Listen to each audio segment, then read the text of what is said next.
Welcome, welcome, welcome, everyone, to another fantastic episode of the Improvly Speaking podcast. Calling it now. Going to be so fun.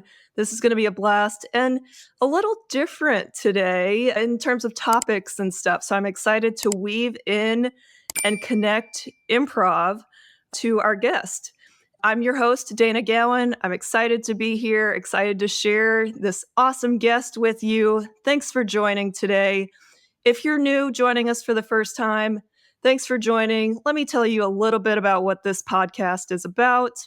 One, we're here to help people and you understand the benefits of improvisation and applied improvisation.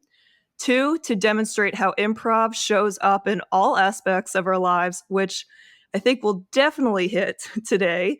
And three, to inspire you to try new things, get out of your head and judgment zones, and find a creative passion and outlet that can help you and serve you. And again, I think we're going to really hit on that today too. Our guest today may not call himself an official quote unquote improviser, but he is definitely an improviser through dance and flexibility and so much more. We'll focus a lot on dance today, improvised dance, if you will, and expressive arts. So let's jump in with our very special guest, Dr. Bob Swoap. Dr. Swoap is a professor of psychology and expressive arts therapy at Warren Wilson College, which is close to Asheville, North Carolina, where he teaches and conducts research in clinical and health psychology. Some of his research includes investigating the relationship between stress, hostility, and heart health, the impact of exercise on children and college students in the classroom, the benefits of mindfulness-based practices in first responders and college students, and the impact of ketamine-assisted group psychotherapy. Super interesting. We'll get into that a little bit too.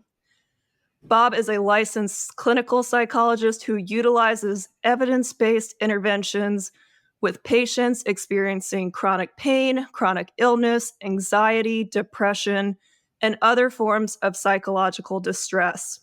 He conducts sports psychology interventions with athletes, teams, and coaches, and he's worked with a few Olympians too.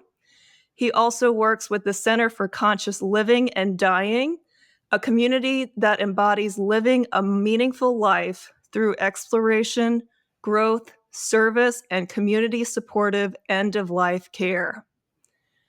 Bob completed his psychology undergraduate work and postdoctoral fellowship in behavioral medicine at Duke University and earned his doctorate in clinical and health psychology from the University of Florida.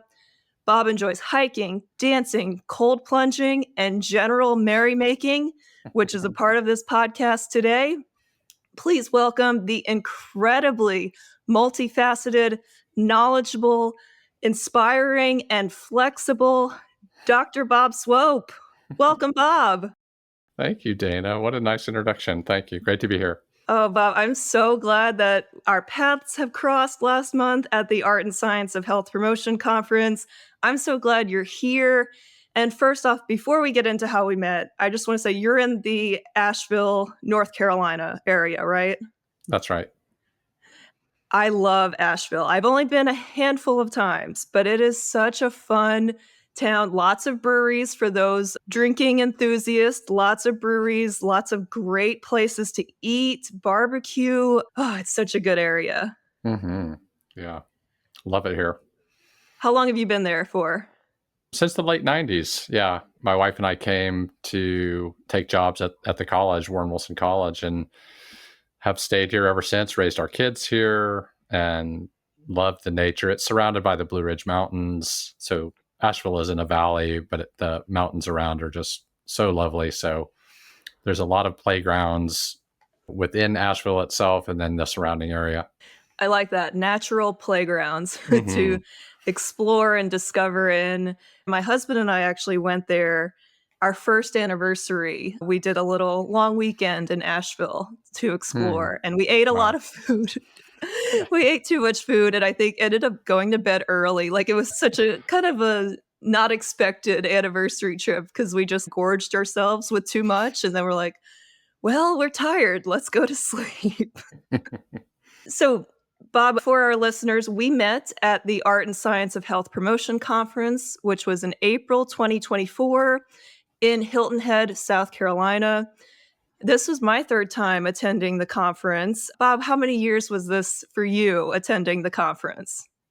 Yeah, this is coming up on 20 years now. I had my first talk at the conference in 2006 and have come pretty regularly since. And most years I'm a speaker and somebody that offers what they call breakout sessions. Yeah, that's awesome. I could tell you had been there a while. I hadn't seen you, I think, in the past 2 years, probably due to COVID circumstances and stuff.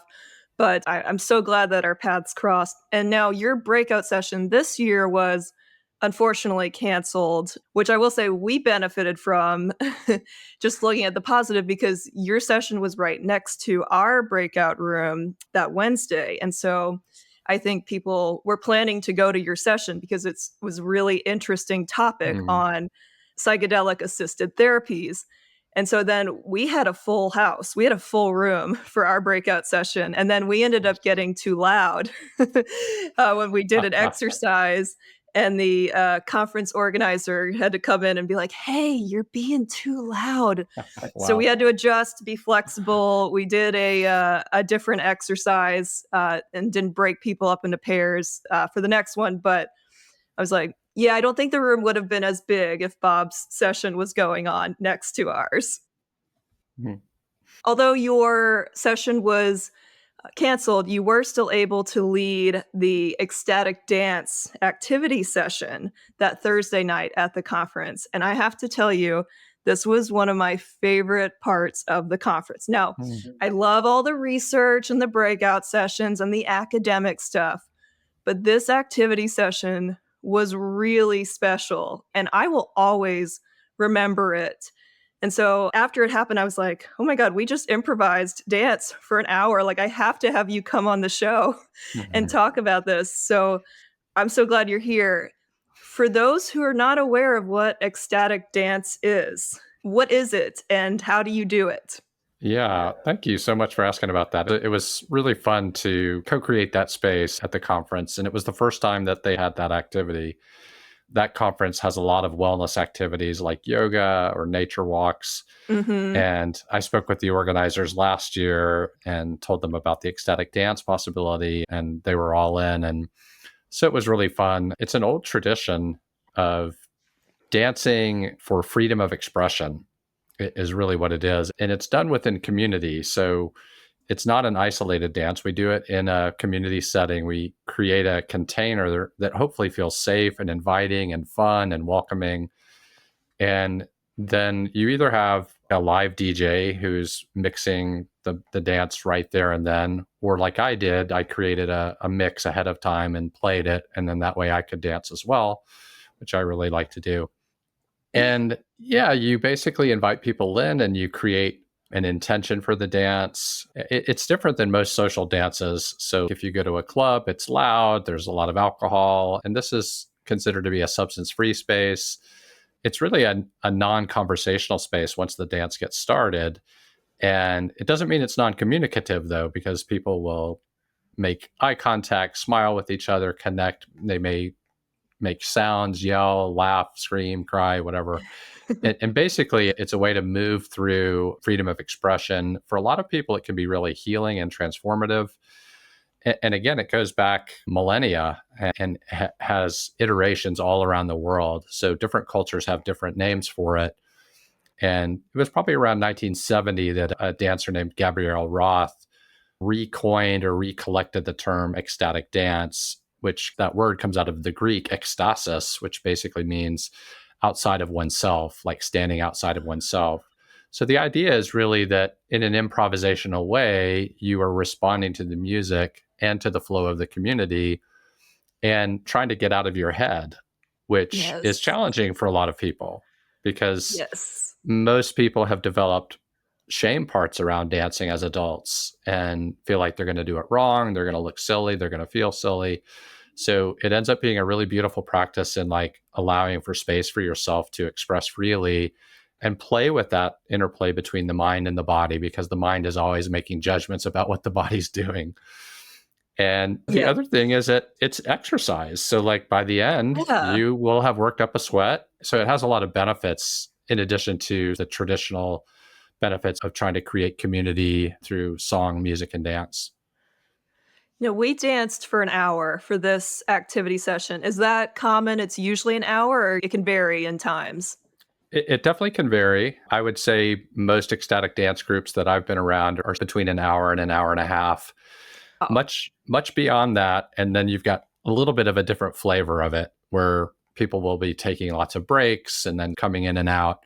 But a closed container ecstatic dance is where the music will often start off slowly and build and let people get the feel of it, and then gradually the music will increase in intensity and in beat and volume, and then on the backside it starts to come back down more lyrically to the point at the end. Usually most people are lying on the ground in a savasana pose, like in yoga, and then they Mhm. come back together in a circle. So it's best, we think, to keep that around between an hour to 75 minutes. And it helps people fully integrate that session without it overextending them, either physically or psychologically. And you did, at our session at least, you did a little debrief period. First, in the beginning, you set the safety, here's how it's gonna work, and then at the end, you invited everyone to sit and share if anything came up. Is that common too to happen with the dance space? It is. So at the opening circle, you're setting intentions, you're talking about consent, which is something that you can practice on the dance floor. And that means consent if you want to dance with another person. Since it's a non-verbal space or a non-conversational space, you have to understand if somebody wants to dance with you or not. And also, you don't have to dance with other people. So many people will just dance by themselves and go internal, almost get into a trance state. I don't know if you've ever seen the whirling dervishes who practice over in the Middle East, like in Turkey, and Oh, no. they'll spin for an hour consecutively to the music. And it's very much about achieving a trance-like state. So there's some people that use ecstatic dance as a way to get into that mode and again, get out of that mind consciousness and more into the like full body consciousness. So yeah, so you set the opening stage and the agreements. And then in the end, the closing circle can be really sweet because it's optional, but people can share their own experience. And that's often where Yeah. you'll hear people, especially if you have a group that's been ongoing for a while and they begin to know each other, that you'll begin to see a lot of conversation around healing and transformation that occurred within the dance itself. And oftentimes the most powerful part of the dance is the closing circle. I can speak from my experience just doing it once for the first time last month at the conference. I I felt so free Mm. afterwards, like, 1, it was a great workout, and I was 6 months pregnant at the time of doing it, so I still felt like I could move. Being pregnant, I am limited in my movements, like, my body doesn't move the same as it used to, but I wasn't really in my head thinking about that. I just moved the way that my body could and the way that my body wanted to, and I remember being in it in the first 20 minutes or so, the judgment's still there, like, we're warming up, and I wanted to move around the room. And we had a pretty good sized space for us. And I would say we probably had 20 to 30 people who showed up and tried it out. And I wanted to move about the space, but there weren't many other people who were doing that. People, in my mind, resigned themselves to a little imaginary box. But what you're saying, they were getting in a trance state and they were enjoying themselves where they were. After about 20 minutes, I let go of that judgment, that release of I'm the only one moving around, like I feel weird. And I just started enjoying myself and I didn't really care what anyone else was doing because I was just so in tune with the music and my body and the flow.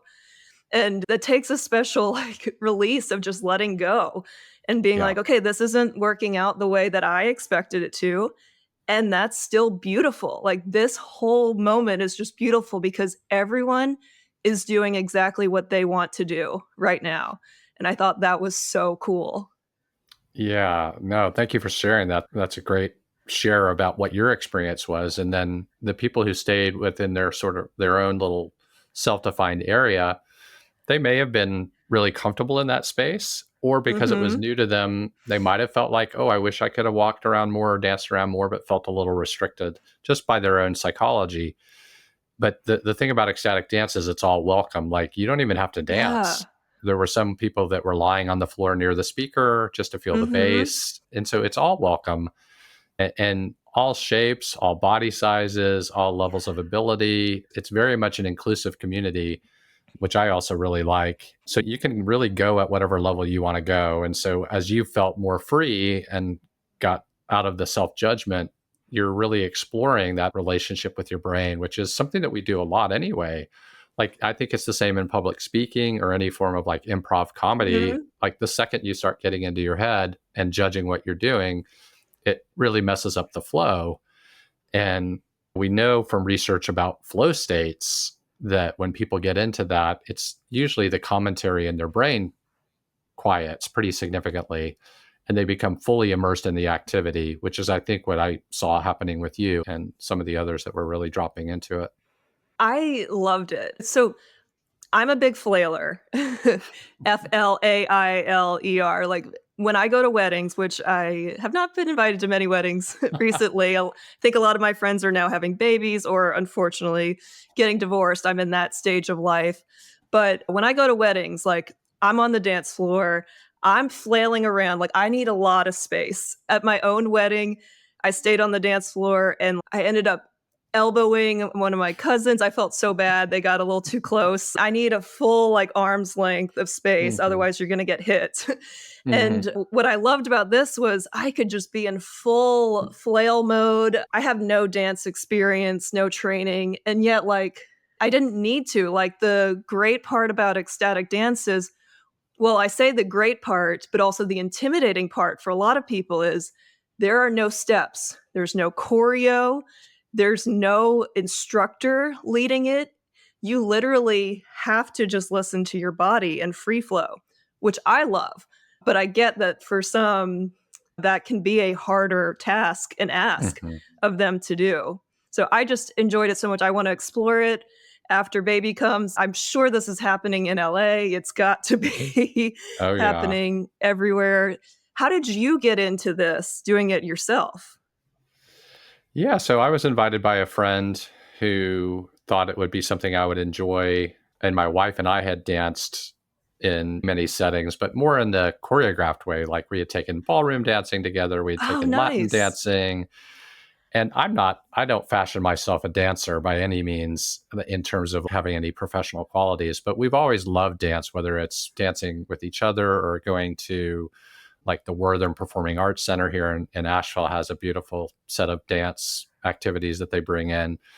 It's just always been a part of my life. And at one point, a friend said, I think you should try this. I think you would like it. And the name really intimidated me. I was like, Yeah, ecstatic dance, that seems like a lot of pressure. I have to get it ecstatic. does. Like, how am I supposed to do this? And so, honestly, I was terrified. I was shaking on the side before the first time I ever did. I still remember that. And it took some time to really let go of that self judgment and get into the flow and feel what my particular rhythm is. I was also exposed to another form of it, which is called five rhythms, which Mhm. is the basis for a lot of ecstatic dances. It's a particular type of ecstatic dance. And if your listeners are interested, you can just look it up by typing the number five and then rhythms. And many communities have five rhythms dances and instructors in their town. And it's not so much that it's choreographed, but you do have more guidance. So when you came to my dance, once the music started, there was no more guidance. There was just music and flow and fun and energy, etc. With five rhythms, the facilitator will often speak using the microphone at parts during the dance to remind you to stay in your body and how to breathe. Oh. And so it's a little bit more guided, a little bit more structured. And then the five rhythms take you through five specific rhythms within the dance. And so it starts off flowy and then moves to staccato and then to chaos and then to lyrical and then to stillness. And it's just like a wave. And so many of us who DJ ecstatic dance have patterned ourselves after five rhythms, but don't necessarily use the guidance. But that's a really nice way to enter into it. And so people can find both five rhythms and ecstatic dance in pretty much any major city in the world.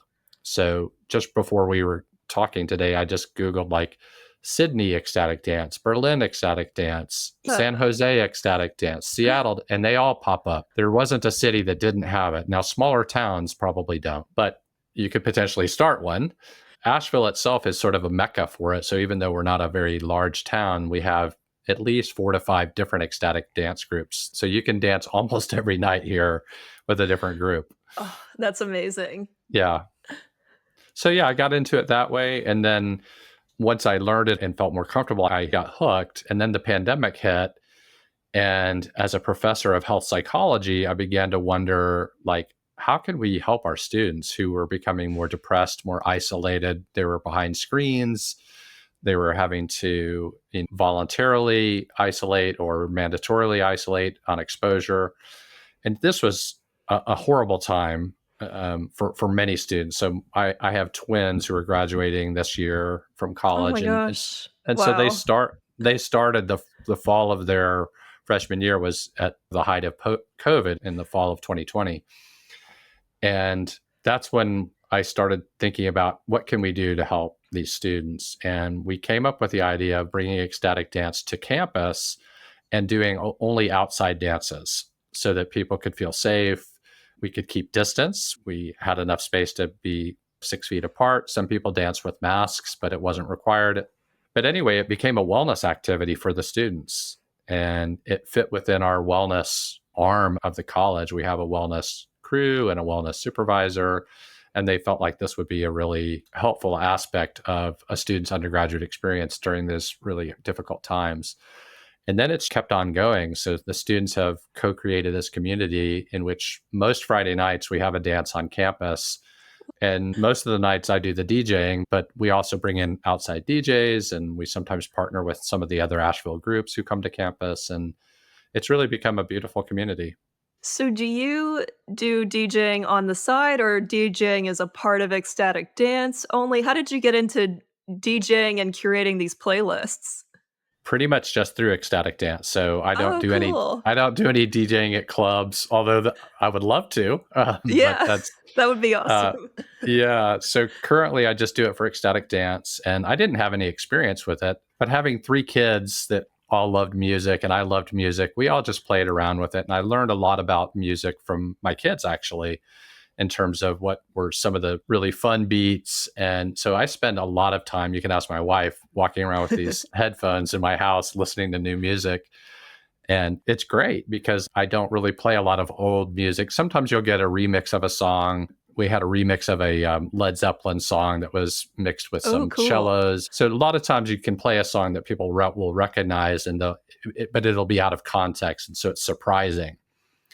But a lot of the music is also, most of it I would say is non-lyrical. Like there aren't lyrics with it. So a lot of it is like indigenous music, tribal beats, world beats, fusion. But I'd like to have lyrics as well. So you'll hear some hip hop thrown in, maybe some old classic rock tunes, but not too many of those, because you don't want people to get into the mode of, oh, we're now at a concert. So Right. there's a delicate balance of keeping them internal and connected to the community, and not so listening to the music that they're thinking, oh, yes, this is my favorite song. So it's a real balance, and I've just played with it, and I spend a lot of time making playlists and curating playlists. Okay, I also have to ask you, you had this fancy light up cube Yeah, system going on. Is that right. just something you added as part of ecstatic dance? Would people see that in other places, or that's your own personal flair?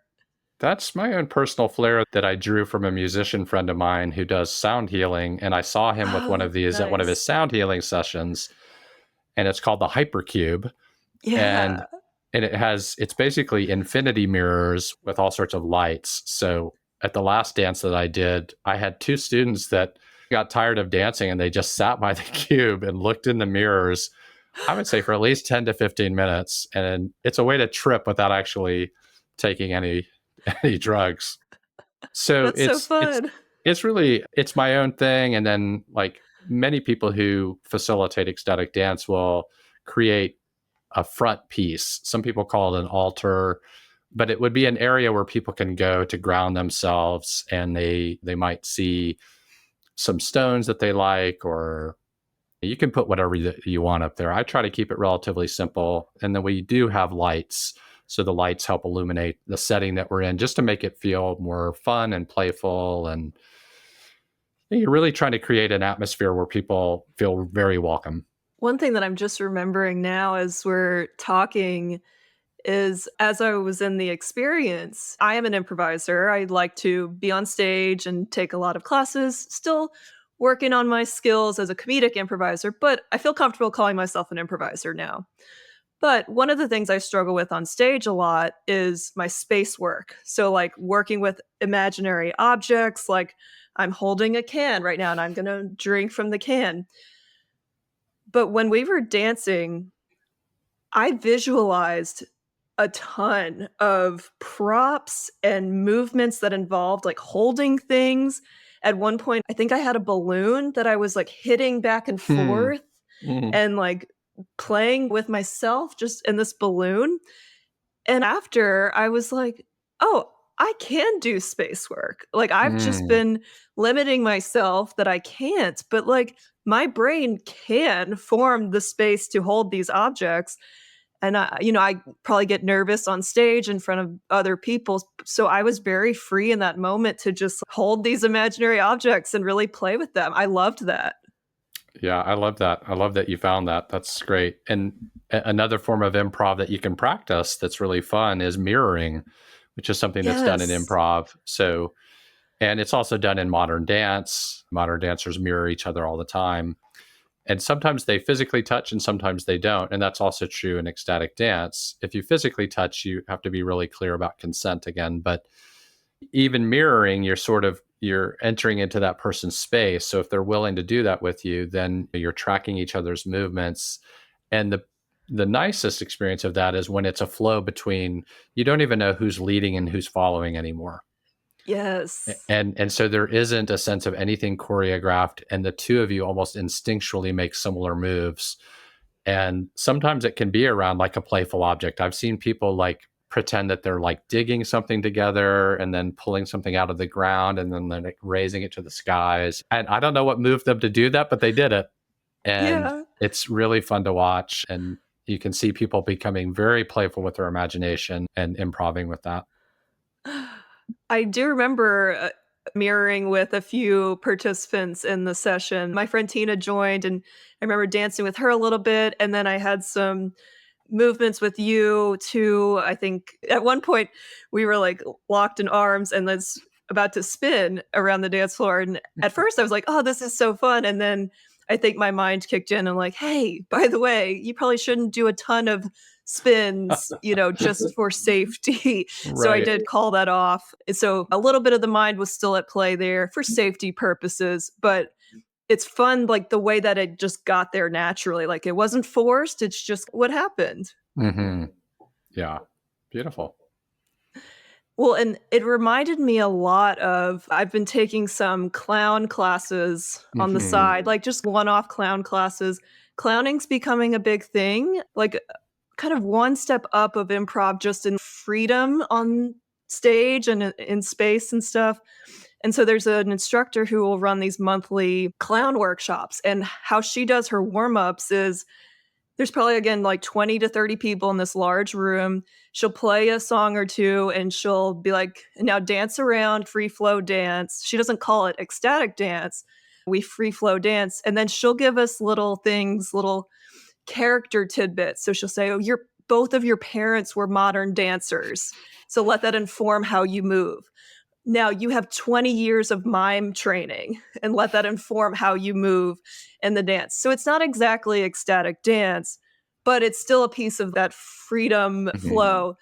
And it reminded me a lot of that. And so when I'm in the clown workshops, I'm surrounded by people who are there for the same reason. So we're all pretty extroverted in the sense of everyone's moving and there's no real judgment there.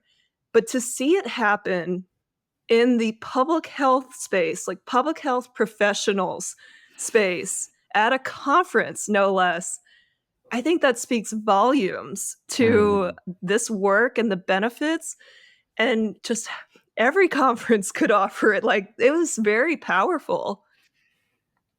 Yeah, I was really thrilled that they included that, and it feels right too. I mean, there's a good amount of research on dance itself as being a powerful, if you will, intervention for psychological distress issues. So it's one of the more powerful treatments that we have, along exercise as a treatment for depression, say.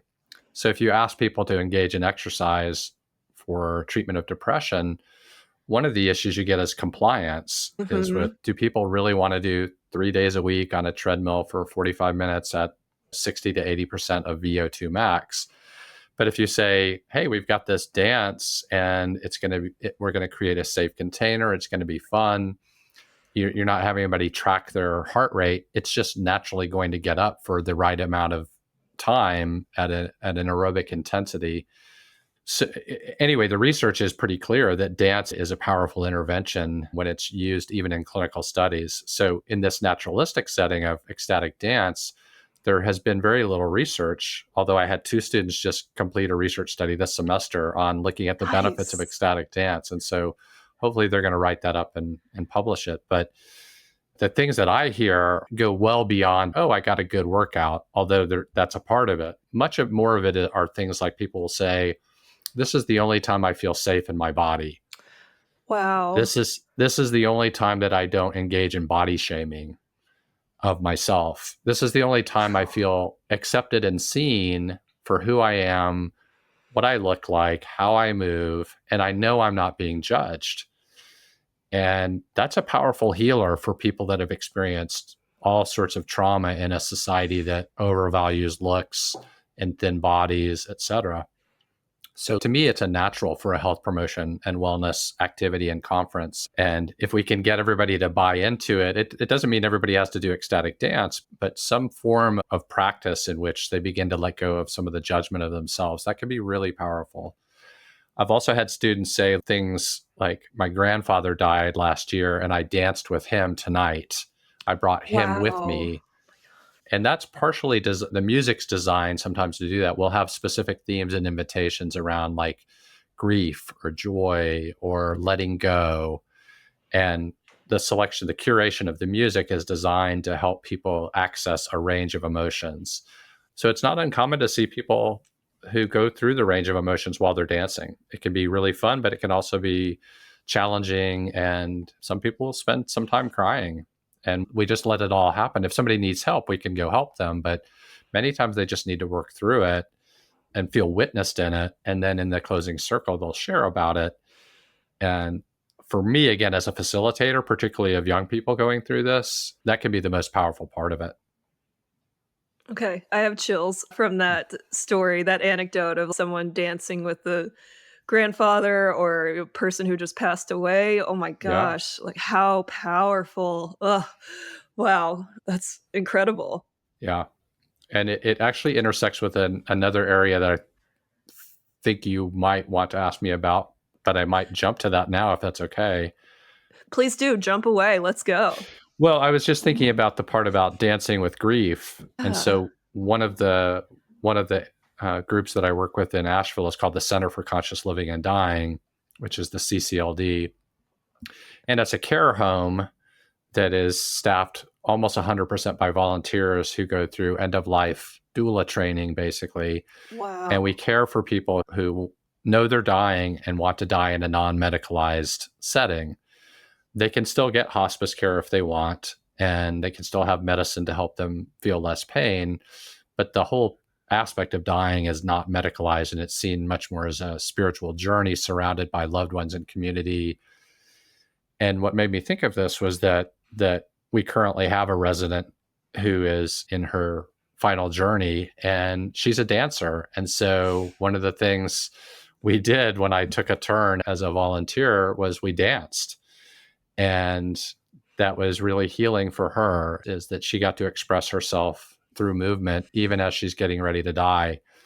And so it's really empowering for the person who's going through that journey, and then for anybody that's witnessing it as well, because it becomes like this gift of seeing people not as like dying people, but as alive people who are just moving towards their death.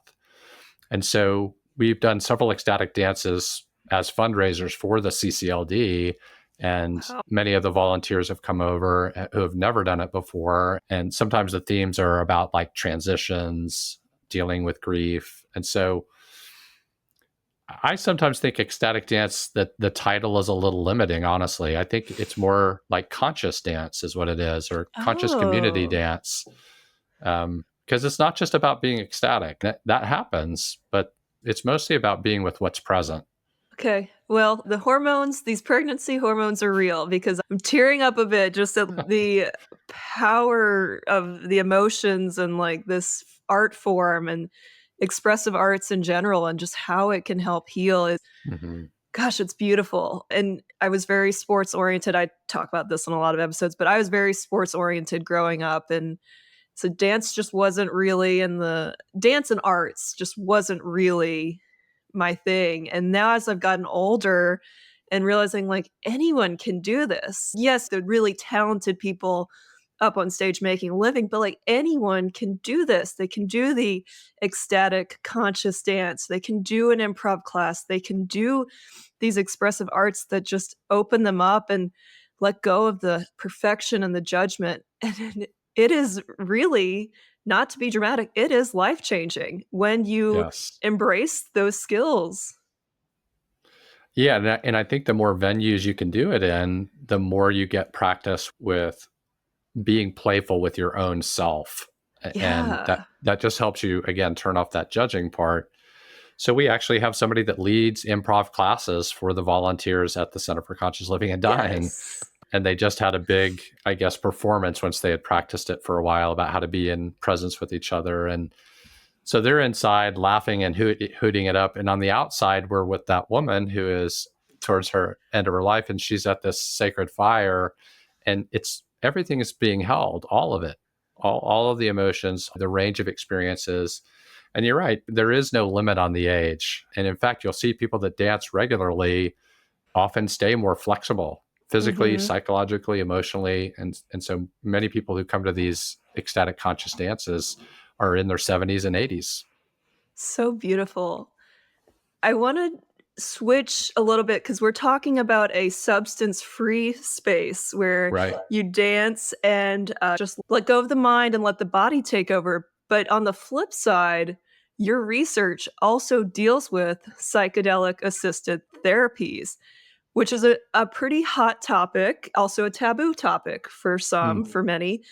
So I know this is a very general question, but I know you're able to talk about it. I mean, tell us more about your research in psychedelic assisted therapies and what are you seeing in this field? Yeah, thanks for asking. So, as a clinical psychologist, I've been acutely aware of the rise in anxiety and depression really for many years now, probably at least the last 15, that we see pretty significant increases in all of this. And we continue to struggle, I think, as a field in psychology and psychiatry to help people manage mental health challenges. And so I've kept my eye on what's happening in the psychedelic assisted therapy field, which had its heyday back in the 50s and 60s and then got shut Mhm. down in 1970 by Richard Nixon. And then the research started again in the late 90s, early 2000s. And you just began to notice that there were studies that were showing really significant impact of people who experience psychedelic therapy held in the right sort of setting, which is with trained therapists, with the right type of music, the right type of medicine, et cetera. And so this involves a lot of different substances, some of which are still Schedule 1 drugs, for example, psilocybin or MDMA. You know, if you're here in North Carolina, you don't have access to that unless you go to a clinical trial. But there is one medicine that is legal now that's used in psychedelic assisted therapy, which is ketamine. And so that's the medicine that I've been able to study as a researcher because it is legal. And it's used in all 50 states and in Canada. And so there are a lot of clinics that are using ketamine primarily to help people with treatment of depression. And so I got really interested in it from a perspective of, are we doing the best we can to offer this medicine in a way that's accessible to a lot of people? And so I was particularly interested in the model that involves group administration of ketamine and then group psychotherapy because of the power of the group. You can see that as a theme for me, like the group of dancers, groups of students. Like it's the power of community that's often very healing. And so I partnered with a group in the area that does something called group CAP. So CAP stands for ketamine assisted psychotherapy. And this group CAP is a specific model in which people come together for a series of workshops on Saturdays. And part of the morning is done with setting intentions. Part of it is taking the medicine under supervision. Every person that gets that medicine has to be medically cleared, screened, et cetera. And then there is like a journey that happens with that ketamine that is a sort of a psychedelic journey in which one begins to have a sense of dissociation, a sense of less ego involved. You might get insights. People have a lot of different experiences with it. And then once the medicine journey is over in the afternoon, there's integration. So people will eat together, they'll go into nature together, they'll play music together, they'll do artwork together. Now, this is one model. There's other models that don't follow this at all. But I really liked this model and I wanted to see, and so did the guy who created it, what is the impact here? So we began to give each person who was willing, who agreed and completed informed consent, like pre-post measures of things like depression, stress, anxiety. And then also another measure that looks at something called self-leadership, which is the ability to live your life from a self-led place instead of being jerked around by parts of ourselves, like an angry part or a shame part or a judging part. We live more like from a core self, which might be compassionate, kind, clear, courageous. So that measure is called the self-leadership scale. And that's the article that I published in January. It's in the American Journal of Health Promotion. And it's a reflection on that study. And in addition to me crunching the numbers, I also was a participant as a sort of a patient in it myself, because I had never done that medicine before. And I wanted to see, well, what is it like to be on the receiving end of all this care and so forth? So I was a participant. The other participants in the group knew who I was. It wasn't hidden. I was clearly a participant, observer, researcher. And then we did interviews with them and we've done follow-up. I just had a student finish her capstone thesis this semester, and she was interviewing people who have continued to do this and looking at long-term follow-up. And what we're finding is really dramatic shifts in psychological functioning that appear to be long-lasting. And we can't say that with any confidence yet, but the direction seems to point to the fact that there are long-term benefits here. But the acute benefits are clear. People are having rates of drops in depression and anxiety and stress on the order of 67%, which is much higher than like standard care, say a typical SSRI antidepressant.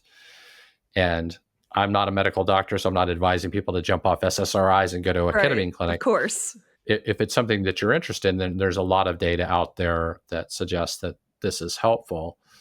And in context with your podcast and improv, I think there is some improv that's going on here, which is that when you are in that state, you're dealing with your mind in a very different way than you normally do.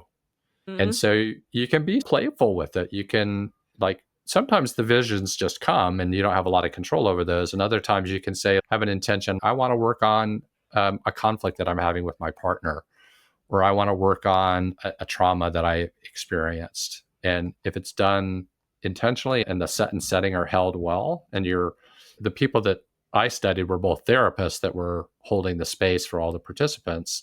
So they had the ability to process whatever was coming up in these participants. This is quite different, say, than just going out and taking mushrooms in a field with somebody. Or which ayahuasca. May be or ayahuasca. And that may be healing and transformative too. But all the clinical trials are done and all the evidence-based material is really in these pretty controlled settings in which the facilitators are trained therapists and are usually trauma-informed. They know how to treat depression. And they should have some ability to understand what it's like to navigate psychedelic space, because it is a non-ordinary state of consciousness. And if you're not familiar with it, it can be scary. And ketamine in itself is like a dissociative anesthetic. So you can have all sorts of bodily sensations that can be both pleasant, but can also be off-putting if you're not ready for it. Well, I was going to ask, in those spaces, the Saturday spaces you were talking about, did anyone experience, and not to get, of course, aggregate, of course, yeah, but did anyone experience any like negative or bad trips kind of thing? Or was it mostly positive, or it's always personal, right? It's definitely personal. So each journey or trip is different for each person. And some of it is dose related because you can take a different dose depending on what you're trying to achieve. Yeah. So, for example, if I provide ketamine assisted psychotherapy to somebody, I might use a very low dose so that they actually don't experience a psychedelic component at all. They just have what's called a psycholytic experience. And that allows them to still have a conversation, but they have a little bit of detachment from these noisy parts up in the head that get in the way of us talking about things that are challenging. But on the higher doses, people have all sorts of experiences. And so in the aggregate, I would say the majority of them were positive experiences. And even the ones that were challenging, if they're held well and processed well, can be very positive. So usually if somebody talks about a bad trip, in my experience as a researcher and clinician, that's usually because the set and setting were not held well. And Mm. the person spins out but doesn't have support. But if they've got all the support and they're in the right space, they can have really challenging experiences and learn a ton from that. So, I don't want to speak about other people, but I can speak about myself because on one of my experiences as a participant, I took too high of a dose Oh, no. and I didn't know it. Yeah. and and the next thing I knew, I was experiencing symptoms that were very scary. And I don't know, I probably had the sense that I was dying. And Wow. yeah, and I had this thought in my head as I was going through this, my wife is going to kill me that I've killed myself. She's going to be so mad.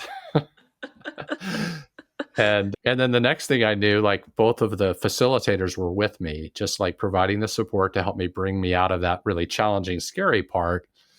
And then the therapeutic part was I then began to experience a lot of shame because here I was, the researcher, the clinician, the person that probably should have known better about taking that high of a dose, et cetera. And so I was telling the main facilitator, like, I am so sorry I messed up and blah, blah, blah. And he just held it all. And then later we worked with it using a type of therapy called internal family systems and helped me process those parts of myself that were feeling a lot of shame. And it turns out that it ends up being really important because most of us carry shame parts and we don't like them very much because they don't make us feel good. No. And so when they come up, if you don't know what to do with them, you're going to do other things like you might overeat, you might go scroll through Instagram or watch TV so that you don't feel bad. So in that therapy, and this is the key to good psychedelic assisted therapy, is the integration, is that in that moment, then a good facilitator can help you process what you experienced. And IFS, internal family systems, partners really well with psychedelic assisted therapy because in that type of journey, you often become much more clear on the parts that you have within you. And it doesn't become pathological. It's not, oh my gosh, I have multiple personality disorder. It's just, I exist as a person of multitudes. And like, I want to be in charge. Like, I want to be Mhm. heart led and led from my core. But sometimes I'm jerked around by my anger or my judging part or my fearful part. And I need to recognize that. And that's where that therapy and that integration can help you make sense of what happened in that journey experience. Thank you for sharing your personal experience too. I know we're laughing about the thoughts that were coming up. I can imagine that they were very scary in that moment and terrifying, and thoughts that you might not have had. So it's wonderful that you had the support around you to help you cope and process what was coming up. I wanted to ask about you said like the acute findings you're seeing is about a 67% drop in depression, anxiety, mental health kind of symptoms. And is that in one session, or is that kind of a series? How are these Saturday sessions run and set up for the participants? Yeah. So this particular group does it in two ways. One of them, in the group that I was with, does it for 4 consecutive Saturdays. So you get 4 Okay. administrations of the medicine 1 week apart, with integrative sessions in between each of those Saturdays. So you have 8 full therapy sessions, basically. Nice. They Okay. also have a version of it for people that are out of town and want to come and try this, but don't have a month to give up. So they would come and they would maybe rent an Airbnb or something. And then they do that, say, on Monday, Wednesday, and Friday, and they do the integration on those days. And so it would be called an intensive. And we aggregated both sets of those data. We didn't differentiate. We just looked at anybody that was pre and post. So some people, it was only a week later, and some people it was a month or 5 weeks later. And so on average, we had these pretty dramatic drops. What's really interesting and even more amazing about those data are that we didn't have as a requirement that a person had to meet clinical criteria to be depressed. So within these subjects, within these participants, we had some people that were probably not scoring all that high on depression, and we were still seeing dramatic drops. So Mm-hmm. if you were just to look at people who met clinical criteria for, say, post-traumatic stress disorder or generalized anxiety disorder or social anxiety or major depression disorder that's treatment resistant, we probably would see even larger drops. And the big question to me and research is, like, how long does this extend? And do you need to continue to do ketamine Yeah. like booster sessions? And we just don't have the data at this point to speak very clearly about that. It's coming, though. I mean, there's Yeah, so it is. many There's so much. Yeah. questions to do research on and find out, and certainly you don't get just like conclusive evidence, but you can draw some ideas from the research that suggests that these can help. And yeah, I'm curious more like on a one-time session too. You hear of these like weekend retreats. People go out and Right. take these substances and it's a very powerful experience. So it's is that one-time experience of course beneficial, but like the lasting effects versus a 4-week series, a month-long series, and the time dose relationship too.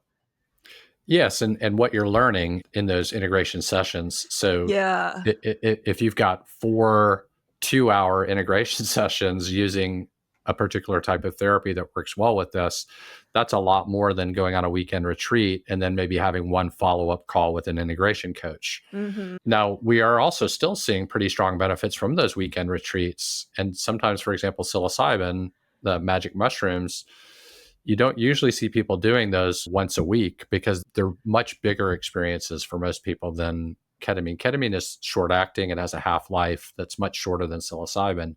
So if you engage in a psilocybin treatment, you're usually talking about 1, 2, maybe 3 times over the course of many months. And much of that research comes out of some of the major universities that have access to doing clinical trials with psilocybin, for example, Johns Hopkins or Imperial College of London or NYU. And they are really showing, again, powerful impact on things like things that you wouldn't even guess, like smoking cessation. Like people that Mm. engage in psilocybin treatment have much higher successful rates of quitting smoking than they do with other methods, which puzzles a lot of people. They're like, wait a minute, we're using a substance to treat a substance addiction. Right. And one of the risks of ketamine is that you can get addicted to it because it's a medicine that impacts some of your opioid receptors, which makes it more addictive. But psilocybin and LSD, you're much less likely to get addicted to those. They have very good safety profiles. So if they're done in the right context, you may only need to do it once or twice or 3 times. And then what we think the mechanism of change is there is probably a combination of neurobiological. For example, you develop more neuroplasticity when you take these medicines, meaning that you Mm. can learn Mhm. new things more easily. But the other thing is that people will often talk about a mystical experience that they have on these medicines, to the point that they will say things like, this experience is one of the top 5 experiences of my life. Like, I had insights in this experience that I'd never had before. And I realized, for example, why I'm addicted to cigarettes or how I can let go of some of my fears. And there are case reports of people who will do a medicine journey like this and then instantly quit drinking or instantly make reparations with their family. End of life anxiety is a big one too. We've seen really big changes with that. People who get terminal cancer diagnoses and then undergo psilocybin treatment will often come to much clearer terms of peace with their own death. And so those are avenues that the research world is pursuing, and it's an exciting time for the field. Very exciting. I know there's a lot of stigma around this kind of thing. You mentioned after the 70s, we're making up researchers and people are making up for a lot of lost time between probably the 20 years that the stigma was happening. I went through the DARE program in the 90s, right? And so for those who are listening and still have that mindset of how can you do this? Like, I'm sure there's a lot of differing opinions out there. You mentioned there are some risk factors, being addicted, and then also I would imagine someone who goes through this process and has this experience, then they might be dependent on like, "Oh, something's come up. I need to have this therapy session again. I need to go through this whole month journey again." Where it's, no, Right. maybe you have the tools now to cope better, but what are some of the other risk factors involved, and how does this research mitigate those risk factors? Yeah, great question. And I think for any listener who is skeptical, I would say, great. I'm glad you are. Like, I Right. encourage you to be skeptical. And skepticism is different than cynicism. Cynicism says it's Mm. all garbage, it's all drugs. Why would you ever do that? Skeptical says, show me the evidence, and I'm not convinced about this. And really, even though we're finding a lot of positive benefits, the trials are still relatively small. Mhm. So in terms of numbers, and so I think a healthy dose of skepticism is good to see what are we finding, what needs to be done more. And then if you're concerned about it yourself, to get a ketamine prescription now, you need to be medically screened. There are some medical factors that would potentially rule you out. And so anybody that's interested in doing this type of work should always talk with their most trusted healthcare professional to see, does this feel like a good match for you, and what are the physical risk factors? I'm a PhD clinical psychologist, so I don't usually, I mean, I can talk to clients about that, but I usually say, please talk to the person who knows Mhm. your medical history. So I'm working with an older adult right now who has had a heart history, and that could be a potential risk factor. So we've just titrated the dose much lower.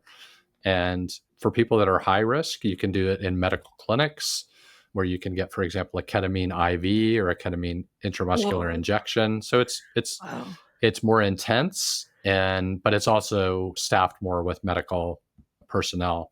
So I would say, yeah, look at what your potential risk factors are. And again, most of the medicines that people are looking at right now don't have particularly a bad safety profile, especially around addiction.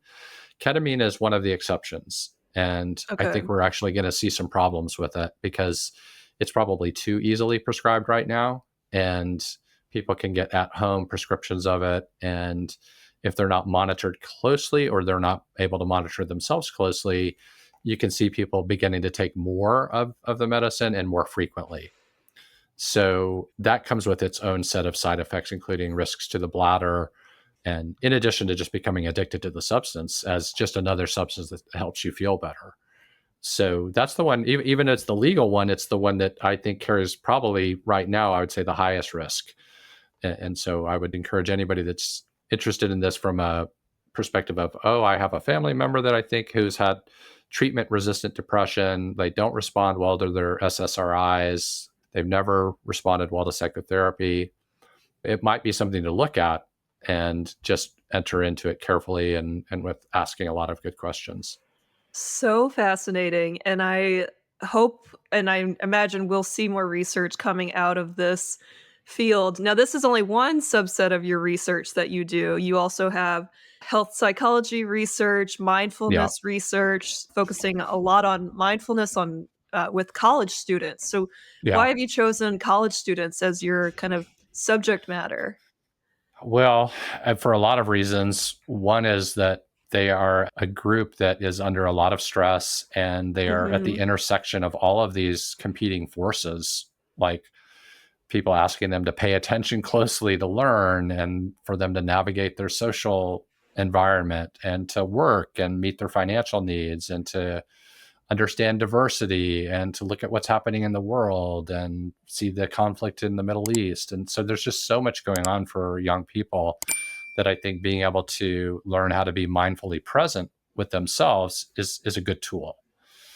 So a few years ago, we published a study in which we randomly assigned one group of students to mindfulness training and the other group to, I think it was just more like education.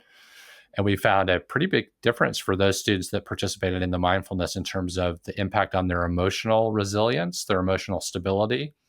And also, we showed an increase in retention from semester to semester. So, one thing that you see with college students is that they transfer or they drop out. And so, those students that were in the mindfulness group retained better to the next semester than those students who didn't.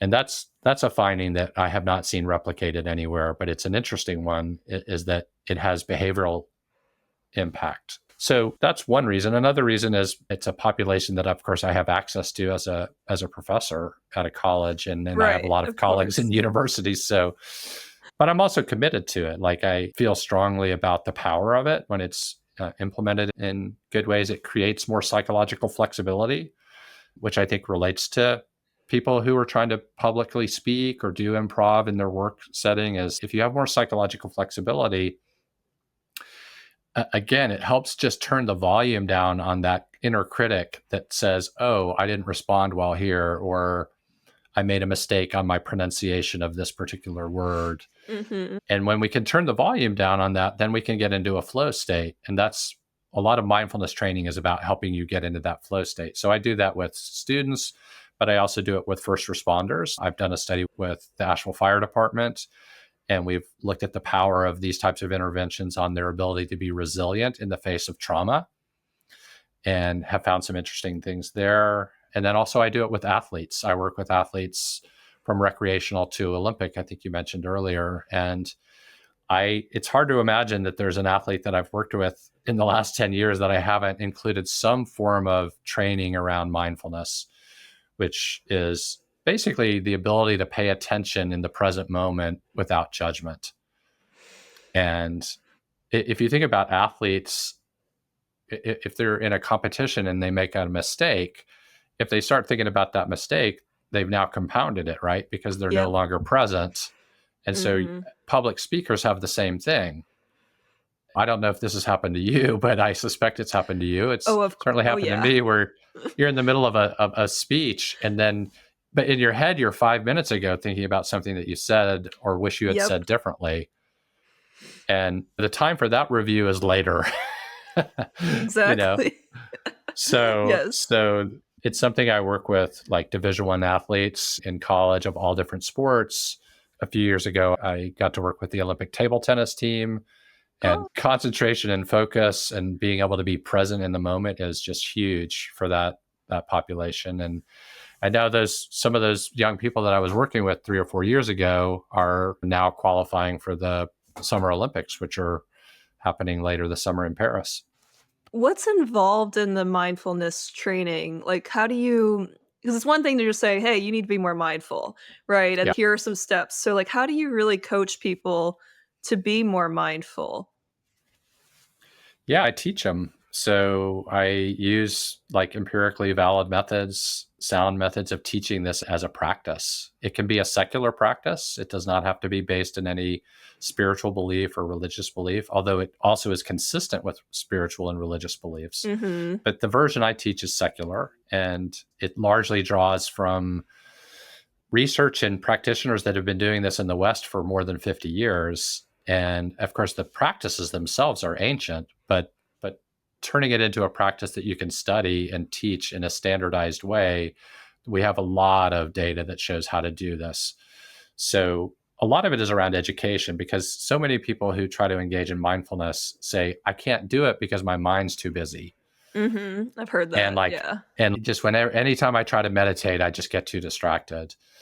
And that's just a misconception about what mindfulness practice is, because that's the exact point of it, is learning how busy your mind is, and then beginning to learn how to deal with what some people call the monkey mind, which is this mind that just jumps from one thing to the next.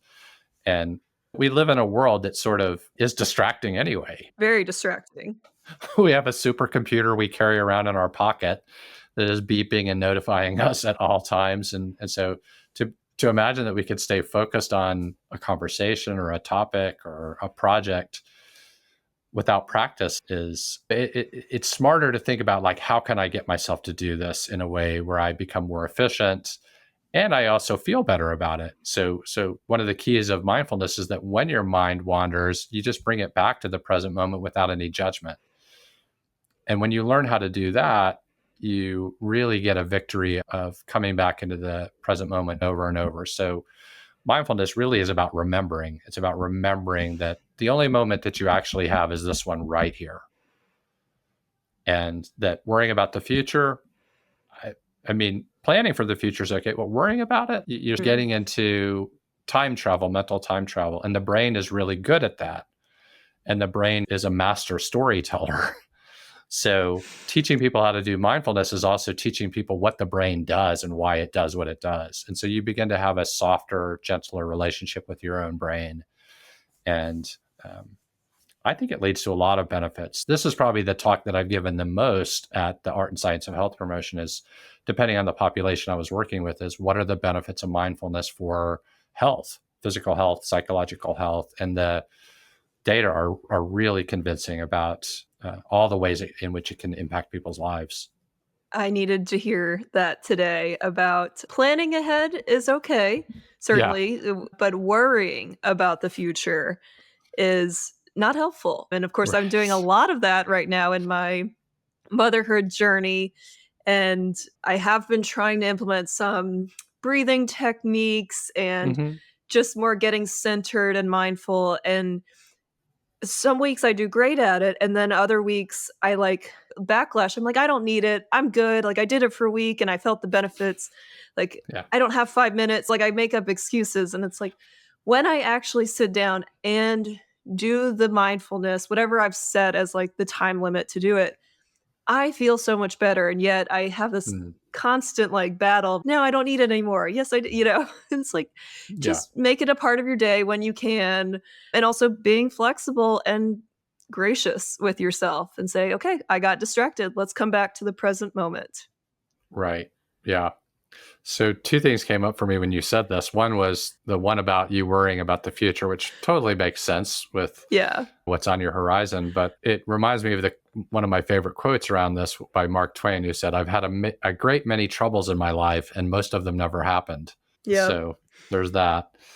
And then the other, I think, has to do with that idea of where to find time to practice. So Mhm. start small, like 5 minutes, where you set your phone for a timer, or you even use like a guided meditation that's 5 minutes long. Like 5 minutes is better than 0 minutes. Mhm. One of my teachers, Dan Harris, who used to be an ABC news correspondent, talks about the 1 minute mindfulness minute. And he's like, 1 minute's better than zero. And so there's also another way to think about it, which is you don't just have to do formal meditation practice. You can also just practice being mindful in your daily life. So, like, when you're driving, are you actually driving, or are you thinking about a million Mhm. things? A When million you're doing things. the dishes, could you possibly just feel what it feels like to have your hands soapy? And I'm not saying the whole time, but like for part of that time, and what that's teaching your brain to do is be okay with where you are in the present moment without time traveling to the future or the past. I'm pausing just for reflection here because there's so much we find ways to distract ourselves. Doing dishes, I, like, listen to music or I listen to my podcast to make edits and stuff. And certainly, again, you said that's okay, but can you 100%. make the choice when you want to be mindful to just be mindful? I have started, from listening to a previous guest's episode, Jay Maddock, who talked about nature, and one of the things he talked about was being more mindful in nature, and not walking with headphones and actually letting the senses experience nature. And so when I go on my neighborhood walks, I try to do that more. Even though I want to listen to my podcast episodes to make my edits, I actually say, you know what, I will benefit more from being more mindful. And I do notice a lot. I notice the colors of the flowers more. I notice the Right. sky. I notice the sounds. And you don't get that when you're distracted with something else. Right. And then how do you feel after noticing the flowers and the colors and the sounds? like in being in nature. I mean, Jay would argue, and I've heard him speak about this, there's a pretty strong psychological benefit to that. And I Mm-hmm. think that the reason that occurs is that the brain and the body are now aligned. They're in the same place. Whereas so much of the time, the brain is not where the body is. The body is always present, but the brain is so good at not being present that that misalignment is, I think, what causes us a lot of stress. And also that feeling like I've always got to be doing something. I have to be accomplishing something. So I'm going to Mm-hmm. listen to my podcast and make edits, or I'm going to whatever it might be. And it's not an all or nothing proposal. It's, say you go for a walk in your neighborhood for 30 minutes, maybe 10 minutes of it, you say, I'm not going to have my earbuds in. And I'm just going Yeah. to walk slowly, feel my feet hit the ground, and try to have what we call beginner's mind, which is, can you see the world as if you've never seen it before? And that helps to build gratefulness. It helps to build awe, which is something that one of my colleagues at UC Berkeley studies, Dr. Keltner, he would be a great guest for you. Oh yeah. The study of awe, and looking at the world and saying, this is an awesome place. It's awesome because everything, when you really pay attention to it closely, provides a sense of awe, whether it's the Grand Canyon or an ant making its home, or even your internal feelings. Like, that's pretty awesome itself. And so, again, it gives you a chance to, I think, cultivate some of these other things that help us thrive, which include things like gratitude, awe, feeling like one is flourishing, feeling like one is living one's Mm-hmm. purpose, that kind of stuff. So how do you relate this mindfulness techniques and then other sports psychology techniques to athletes specifically in your work with athletes? Yeah. So if they're in front of me in my office, I will show them how to do breathing techniques that help them drop into the present moment. And then even online, we can do that too, because I work with athletes from sort of around the country and the world. Um, but it's very much like, I consider myself like a mental coach. So they have a performance coach, they have a strength training coach, they have a nutrition Mhm. coach. So, say the table tennis team for the Olympians, I mean, they have all these coaches. So, why not have a coach that also helps you deal with what goes on in the mind? Um, and that turns out to be pretty important for all of us. And when we are trying to do things at a high level, like Olympic athletes do, it involves learning, like getting into a state of receptivity and learning, how do I employ this in my life? So, like with table tennis, an example would be, what do I do the moment after I make a mistake? Do I Mhm. quickly serve again because I'm embarrassed or ashamed and I don't want to think about it? Or can I take one quick breath that grounds me, recenters me, and gets me back in the moment? I do that with tennis players, with golfers, because there's a lot of downtime in those sports. And that's a time for your mind to sort of run away with itself. And it's having a mindful relationship, but it's also about heartfulness too. So people can talk about mindfulness and get the idea that it's only about learning how to tame this monkey mind, but it's also learning how to create a connection between the heart and the mind, because, like, many of my athletes play better when they realize they're playing for a purpose that's bigger than themselves. Mm. And that's connecting to your purpose. Like, why do you do this podcast? Why do you want to be a clown? Why do the, like, those are things that are important to you. And when you align with that, again, your heart's in your body. So now you're aligning the brain and the body, the mind and the body, and you're seeing this connection and you're feeling it. So there's a wonderful meditation teacher named Jack Kornfield who talks a lot about heartfulness as being just as important as mindfulness, and that the two of those are inextricable. And learning how to, like, getting into your heart and giving yourself, for example, self-compassion when you make a mistake. That feels to me really important for anybody that does public speaking, anybody that interacts in their businesses with the public or with other employees, which is pretty much everybody, right? Mhm. We're going to Yep. make mistakes. So, how do we drop back into our hearts and not beat ourselves up over that? So, a lot of athletes and clients I teach self compassion to as well. And people struggle with that because they'll think, oh, this is just so sappy. It's so self indulgent. Like, I feel like such a baby. And it's just the opposite. By being self compassionate, you actually become more able to be compassionate with the world.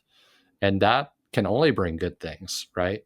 Because if you're doing improv and you're connected to your audience in a more heartful way, you know how that feels. It feels like this beautiful flow. And Yes, that sort of exactly. circles back to ecstatic dance, is that when people have been dancing together for a while, it looks like there's this what you might call a murmuration, if you've ever seen a murmuration of birds that fly and they mirror each other, like the swallows. Oh, It, yeah. it's so cool. And they're just picking up on these tiny cues from each other. What that in the dance world, and I think you'd probably see that in the improv world as well.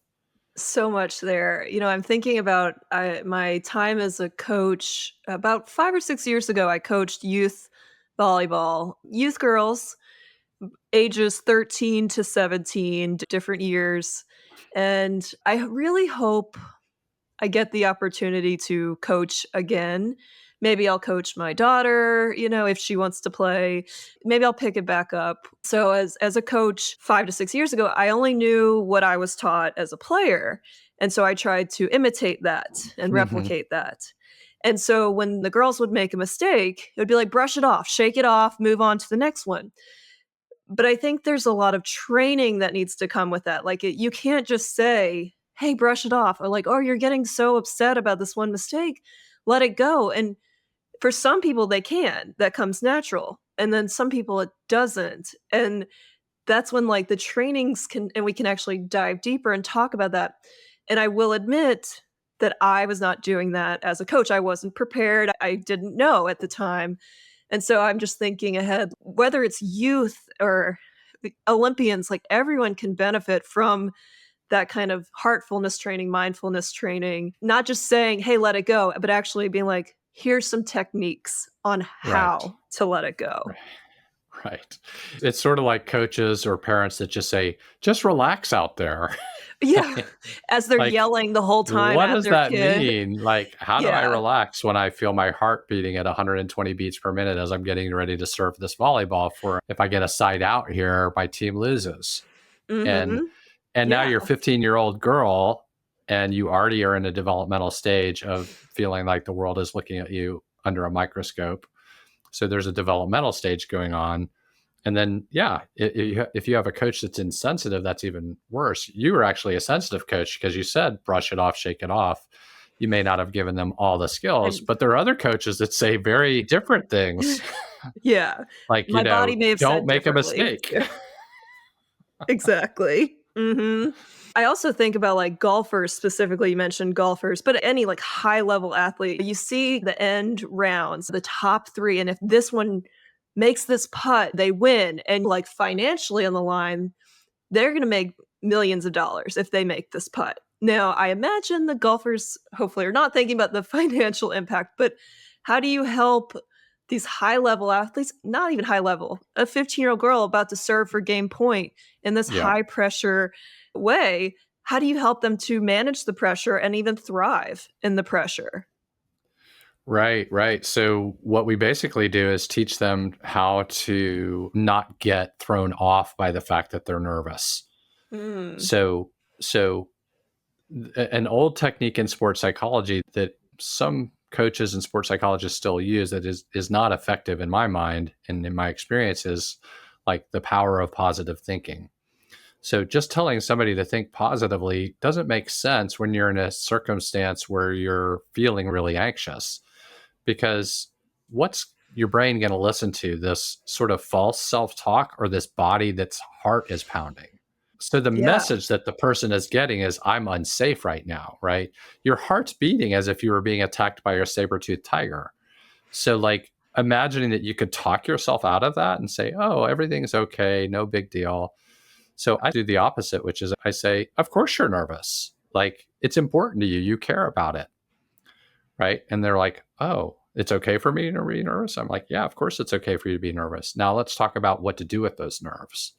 So too many people try to get the person not to feel nervous and not to have negative thoughts. And that to me is just the wrong approach. The right approach is teaching people how to deal with nervousness, how to deal with negative thoughts, which inevitably rise. So if you think about the number of thoughts you have in a day, you're in the thousands. Mhm. And some of those thoughts are going to be negative, right? And your mind's going to pay attention to those because they're scary. So just imagining you can just say, oh, just don't have those thoughts, be stronger, be more mentally tough is really an illusion. And it doesn't help the athlete, I don't think, or the firefighter or the parent. It's not just about athletes. It's about having a gentler relationship with your own thoughts when they do come up and they are negative. It's, oh, this is just one of those 1,000 thoughts that come up over and over again. And I don't have to latch onto it. I can acknowledge it and I can let it go like any of the other thoughts. So it makes sense if I give you an example. So I worked with a runner a few years ago he was the editor of Runner's World. And so he was a good runner, but not an elite runner. And he was really struggling with qualifying for the Boston Marathon. You have to run a certain time to be even able to enter into the Boston Marathon. Right. And every time he tried to enter a race to qualify for the Boston Marathon to get his qualifying time, he would inevitably run into that time at the end of a marathon around mile 20 to 22, where you get a lot of negative thoughts. And those negative thoughts are like, I can't do this. This hurts too much. My body is not going to let me finish. And for about 5 to 10 years, he kept having this series of thoughts. And every time he would go into the next year, he would say, here we go again. This is going to happen again. And so one of my former athletes referred him to me, and we did a whole series of sessions on like how to manage those negative thoughts and how to treat them just like any other thought that comes and goes, and not get what we call fused, stuck with those thoughts. So teaching a technique called diffusion from thoughts. And then by the time he finished working with me, the next time he tried to qualify, he got to that same point in the race. And that thought started to come up. Oh my gosh, my hamstring's tying up. How am I going to do this? But this time, instead of quitting, he went back to all the mental training he did. And he said, okay, just manage this moment right here. This moment, that's it. And then he managed that moment, and then the next moment, and then the next moment. He worked out the cramp. And then over the last 3 miles, he ran as fast as 3 miles of the marathon. Oh my gosh. And got his Boston qualifying time. And the only reason he was able to do that was because he employed those practices. So like sports psychologists are not musicians or magicians. They're not, we can't like wish things away for you. So, Right. So that's why I see myself more as a coach, is I teach you the skills, here are the practices, and here's how often you should do it. And then the athletes that do that really well end up doing really well. The ones that adhere to the practices end up doing better. It's not going to make a mediocre runner into an Olympic runner, but it's going to make them as good as they can be and also have fun. Because like your 13 to 17-year-old volleyball players, if they're feeling a lot of stress, may end up feeling a lot less fun. Mm-hmm. And then, then the question is, why are we doing this? Well, and then the parents go, why am I paying for this if they're not having fun? Exactly. And they're part of the problem too. It's a, For sure. it's a whole rant. But I imagine on the elite stage too, and every stage, talent-wise eventually evens out in the terms of like physical abilities on the elite stage. But then if you have that mental capacity, that helps you to edge out your competitors too. Yes, for sure. Fascinating. I took a sports psychology 101 class in college as an elective, and I loved it. I mean, very general, broad focus. And it was like, how can I keep going in this? And I wasn't a psychology major, but I don't think there was a sports psychology 201. And the teacher's like, well, it's a hard field to get into. And it's like, okay, well, but it's fascinating. As a former athlete, it was like, God, I wish I had this when I was growing up. I've had 3 ACL surgeries and always focused on the physical recovery. And I never had any mental recovery because I was so scared to get back on the court. And I could see the benefits. I hope I don't have to deal with any of those injuries again. But if I do, then I know I have to have a mental component as part of my recovery next time. Yeah, for sure. Bob, I know we just talked for an hour and a half plus on all kinds of different things. You are clearly a wealth of knowledge. You dabble in lots of different things. And you're also a fabulous speaker. Fantastic. You just rattled off a whole bunch of answers and really made this so engaging. I have to ask you, have you always liked public speaking, or did you have to learn to love it yourself?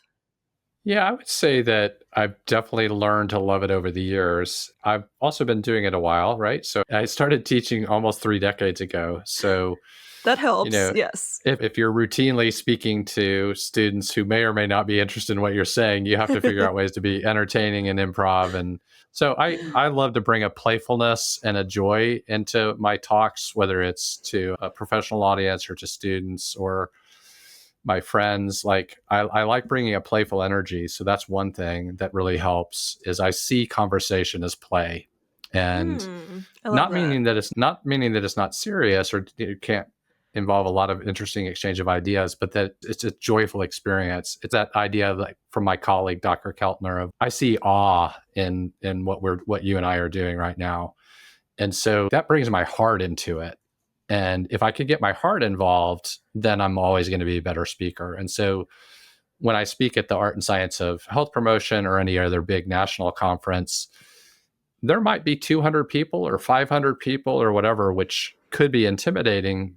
But as long as I remember like why I'm there and that I'm trying to share a message that I think will be helpful, then it feels like it aligns with my heart. And then I actually just get excited about it. I don't feel a lot of nerves in public speaking anymore. I'm not saying that I didn't originally. I think the first time I gave a talk at the Art and Science of Health Promotion, I was pretty nervous, but it was a very large conference and Bill Clinton was the keynote that year. And Oh, so yeah. there Wow. were a lot of people there and I felt the pressure and I definitely felt my heart pounding. But I reminded myself that that just means that I care. And I tell my athletes that too. And I think speakers, public speakers, if you get that heart pounding, it's just an interpretation thing of saying, wow, that means I care. That means I want this to go well. So let's do it. Let's have fun with this. Mhm. I love that reframe too of don't be nervous in public speaking is of course we're nervous. Like you're about Yeah. to stand up in a very vulnerable state and present with Right. all eyes on you in front of a crowd. It is okay to feel those nerves. And then we don't have to have this like positivity about it. It's okay. I recognize I'm nervous.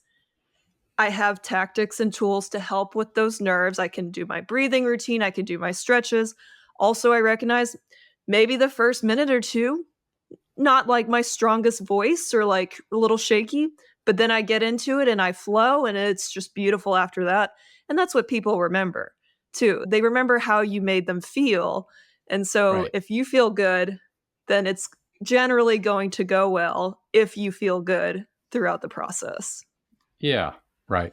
Yeah. And I think if you can connect your message to stories and Mhm. heartfelt stories, that are genuine and they're not designed to like, oh, I'm going to try and tug at the heartstrings of my audience. That I mean, Yeah. people can see through that. So the stories need to be your own, right? They need to be from your lived experience, and we all have them. We all have stories of trauma and heartbreak and joy, and people want to hear those. And if that can connect to the message that you're trying to convey, then it's more memorable. And again, you're speaking your truth as opposed to trying to cover X number of PowerPoint bullet points. Exactly. Yep.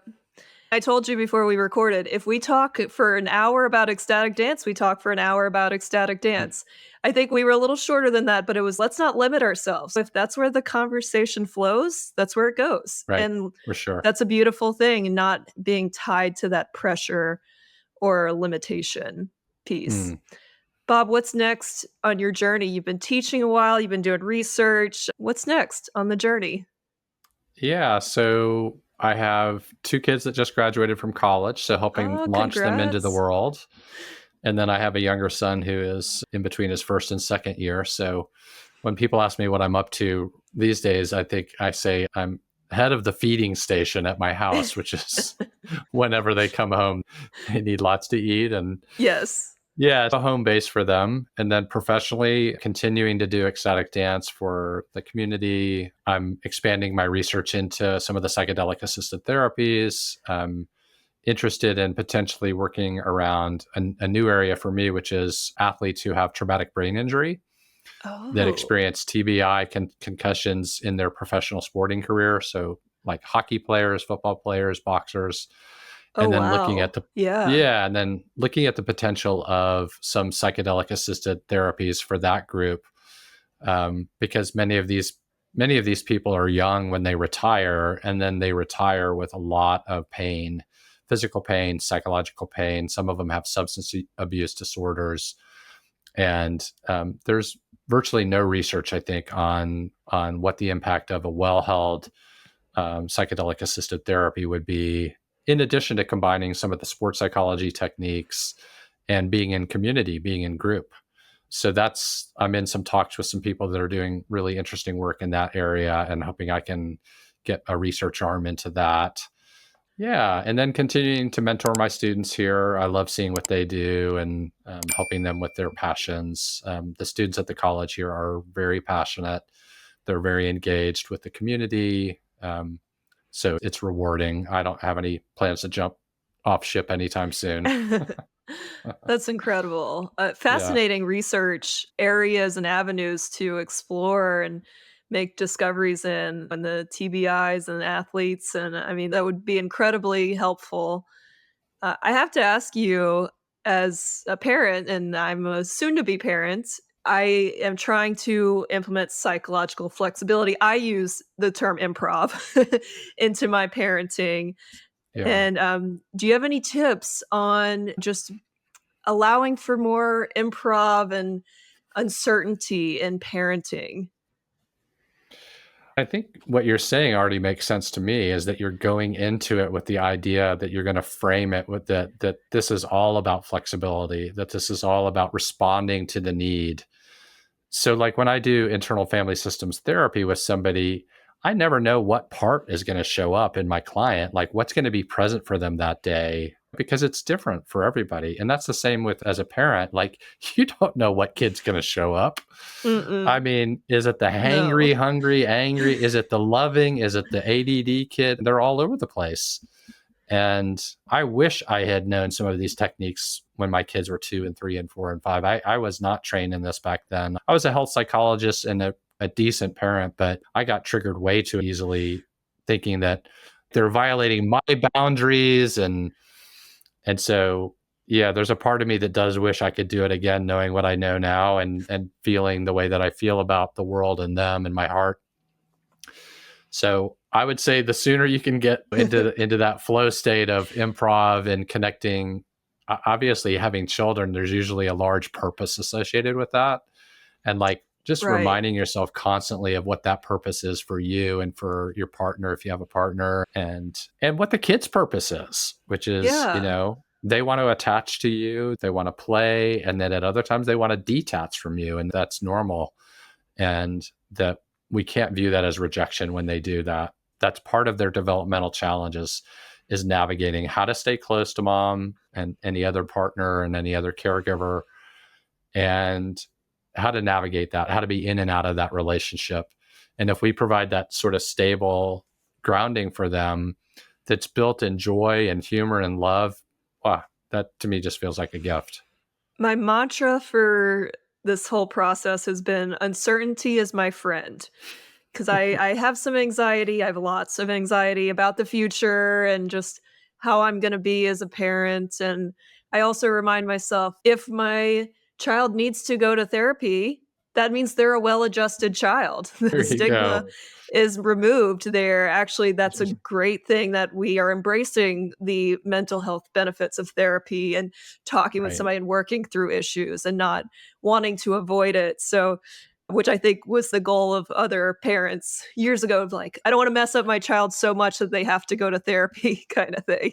Right, right. Which it can be a joke, but it's also in reality a little bit of a fear-based approach, which is I don't want to Yeah. mess up, as opposed Mhm. to this more playful approach that you're talking about, where like I could see you wearing your clown nose and juggling and I gotta being learn sort of how to juggle and yeah, first. you're going to be juggling everything, and you're an entertainer for these kids, and then they see you enter their world with joy and happiness, not all the time, but that's the model that they get, is that it doesn't have to be filled with angst and stress, That is and the goal. Yeah, yeah, and obviously that's assuming some privilege too, right? That you're coming from a stable absolutely. place and that you've got a stable house. And I don't want to somehow suggest this is easy to do when other ends are difficult to meet, or when there's a lot of instability in the person's house, Health or the culture that we issues. live in, Yeah. health issues. But we're all trying to do the best we can. And I think the other thing I would say would be to do it in community. Is that Mm. particularly in the US, we've gotten this strange idea that we have to figure this out by ourselves. And there's so much to, like, we were parents of twins. And I think the biggest thing that was helpful to my wife was this group called MOMS, which stood for Mothers of Multiples. Oh, And like what nice. it was like to have twins that were 2 years old, and just having that support group built in. That's really helpful. Yeah. There's a Mm, piece of me that's I could do it on my own, and I've learned that piece generally does better when there's community involved too. So right. asking for help more, being surrounded by community. Bob, I got one more question for you. I usually end with this with all the guests, and that is this podcast is about improv, and we've talked a lot about that. And yes and mindset is a part of improv. So, how do you embody a yes and or growth mindset in your life? I love that question. It's interesting you asked that, because that's something that I say a lot to students and clients is, and I'll often spell it out. I'll say A and D, capital and, like, Mm. we can hold conflicting things at the same time, and we don't have to pit them against each other. For me, it looks like looking at what's going to challenge me and bring me joy and keep me growing. So, for example, we went to a beautiful dance performance last night. I turned to my wife at the end and I said, I want to be a dancer. And I'm not exactly the age to start like formal dance training right now. And I'm going to do it. I'm absolutely going to do it. Nice. Like, if that company will have me, they're a local company, I'm going to reach out to them and say, all right, I want to be a student. And because what they do is so beautiful, that'll be a practice for me, is to like get out of the shaming, judging part of being an older member of the troupe or of the class, and how to work on my physical flexibility, not just my psychological flexibility. But I was so moved by it. I just thought I really want to do that. So I think that's an example for me is yes, and going to, yes, I'm getting older and I'm going to learn how to dance, not because I want to be on the stage, but because it's just so beautiful. I love that capital A and D. Yeah, because we Yeah. can hold both truths and still make it work out. Hmm. I love that, and you're already dancing. You just wanna do it with this particular company. I mean, you already have a lot of the you let go of the judgments and limitations. Yeah, I So have you have some a of good it. foundation. Yes. So we're going to build on that. Yes, and make it happen. I can't wait to Hmm. see that journey more. Thank you. Thank you. But Bob, this has been wonderful, just engaging, enthralling. I've learned so much. I could talk to you for another 2 hours because you're just so good at it. But since we're ending here, where and how can our listeners find out more about you and see this dance journey, this research journey keep going? Oh, thanks. Yeah. So I think the easiest place is just to find me on my college website. So you could just Google my name, Bob Swoap, and Warren Wilson College. And that's where I update mostly where I do what kind of research I do. I have a resume, curriculum vitae. Um, I do some stuff on Instagram. I might post like some dances, some playlists there. And that's just my name, Bob Swoap, bob.swoap. Um, I do have a website that is in revision that there's a part of me that's a little ashamed to send people to, and it's robertswope.com. And the reason is that it's really one dimensional. It's focused mostly on my sports psychology. And I'm in the process of working with somebody to revise it and capture much more of the range of things that I do now. But that's certainly a place, particularly if you're interested in sports psychology and how that also might apply to things like public speaking, because there's a lot of overlap between the anxiety that impacts athletes and people that are learning how to speak publicly. So that would be another spot. And if you're in Asheville, say, hey, come look me up. Yeah, maybe check out some ecstatic dance classes that you For offer. sure, for sure. There's lots of great groups in town, and I'd be happy to answer questions if people reach out to me. I love that. I like with the website, it's not quite ready or it's not in its best form, and I am working on improving it and getting it to where I want it to be. There you Just go. that gentle reframe. Listen, I can do it for others, but then pointing it back to myself is always the harder challenge. Thank you for the reframe. I will. Yeah, that's where we need to go. Yeah. Bob, what a delight, a joy, a very playful conversation today about some very serious topics, too. I just so appreciate you coming on, sharing with the world all these fantastic tips and knowledge. I'm just so incredibly grateful. I had the choice between going to ecstatic dance or going to dinner with some colleagues, and I chose your ecstatic dance class. And you know what? I'm sure dinner would have been delightful as well, but I'm so glad I went. I'm glad you did too. It was really fun. It was playful. I enjoyed dancing with you and also just sharing that music and that approach with the whole group. And this conversation has been great. You asked great questions and I felt totally at ease with you. So thank you. I hope to see you again at the next one, the next Yes. conference, Art and Science of Health Promotion, other wellness conferences. I say, bring ecstatic dance to all the conferences because honestly, everyone could benefit from this. I know you have other things to talk about and do, but if you want to promote ecstatic dance, the world needs to hear it and All right. experience Sounds it. good. Let's do it. Bob, thanks so much again, and we'll talk soon. Thank you. Thanks so much, Dana.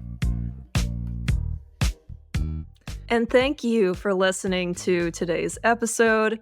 Oh my gosh, what a gem of an episode. Just so much good stuff and information.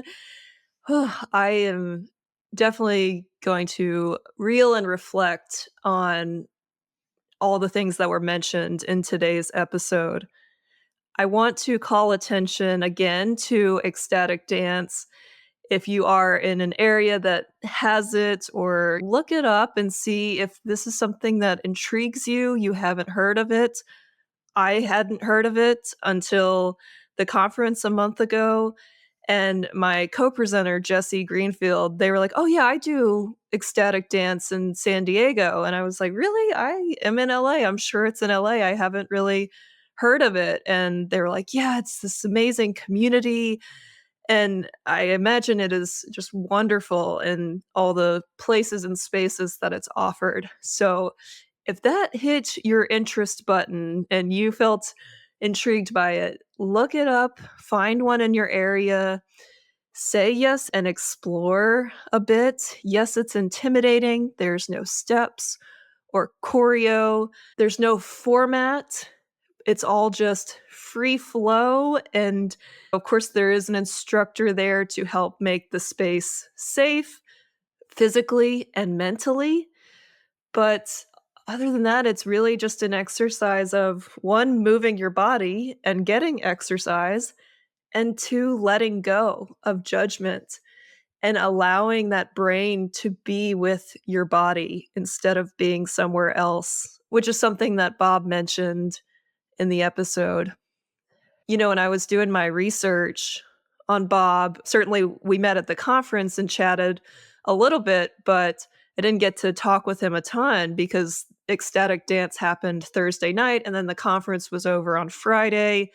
And I ended up leaving around noon on that Friday to ride back with my friend. So I didn't get to really chat with him. And so I was doing my research for this episode and I wrote down so many questions for him. I mean, just like all of the areas that he dabbles in and works on, the ecstatic dance, the ketamine or psychedelic assisted therapies, the health psychology, the mindfulness research, the sports psychology, as well as being a fantastic speaker and coach and therapist and teacher and instructor.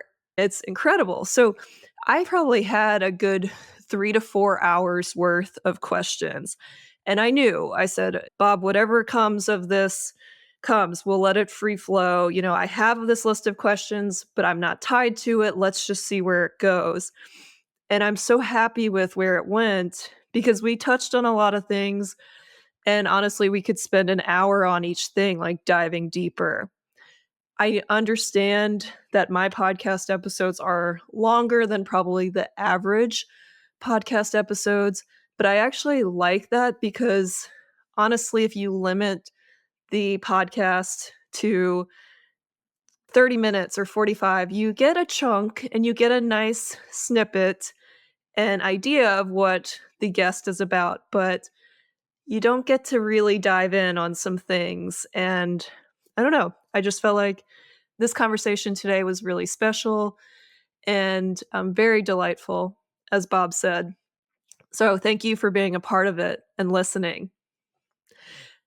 I will say probably my editor might disagree on the shorter episodes versus my long episodes, but we will agree to disagree on episode length and the benefits of it. There's so much coming up for me today from this episode, as I imagine you had some light bulb moments and kind of revelations and thoughts. For me, what's really present right now is the idea of being present in the moment.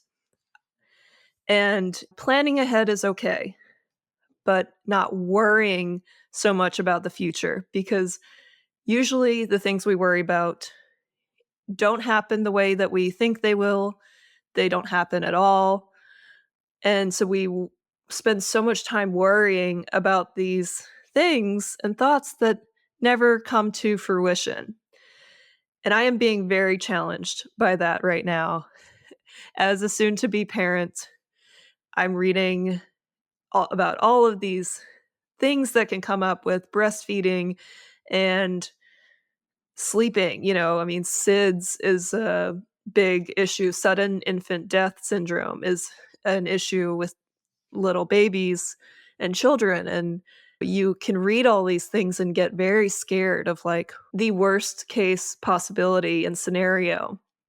And certainly it is something that could happen, but also trusting my skills to be like, my instincts are going to take over. I am going to create a safe sleeping space for my child that will lower the risks of SIDS to the best of my ability. And that is what I can do. We will have all of the baby monitors on her, all of the things that we can to make sure that she is breathing while she sleeps, and it will all be okay. Uncertainty is my friend.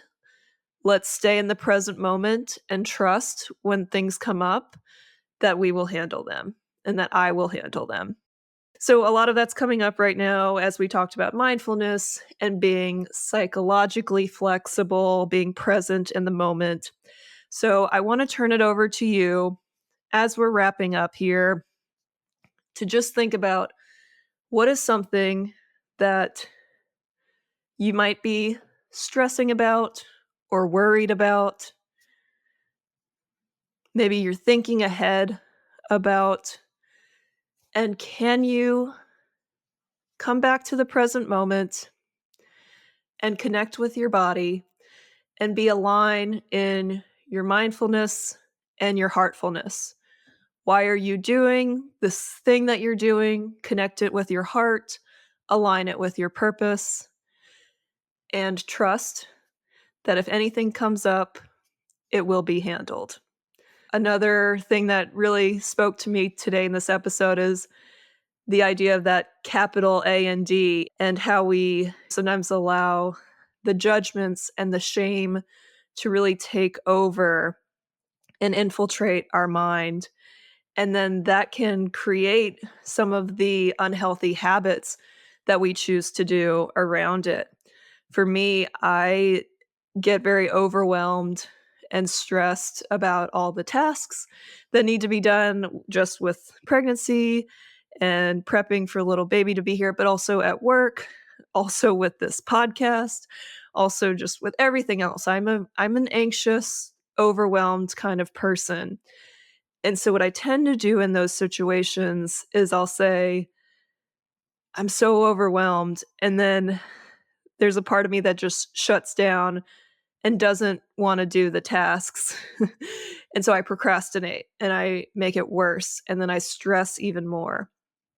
And so recognizing that I am overwhelmed, I do have a lot of tasks to do, and A and D, I am going to work on one of those tasks right now.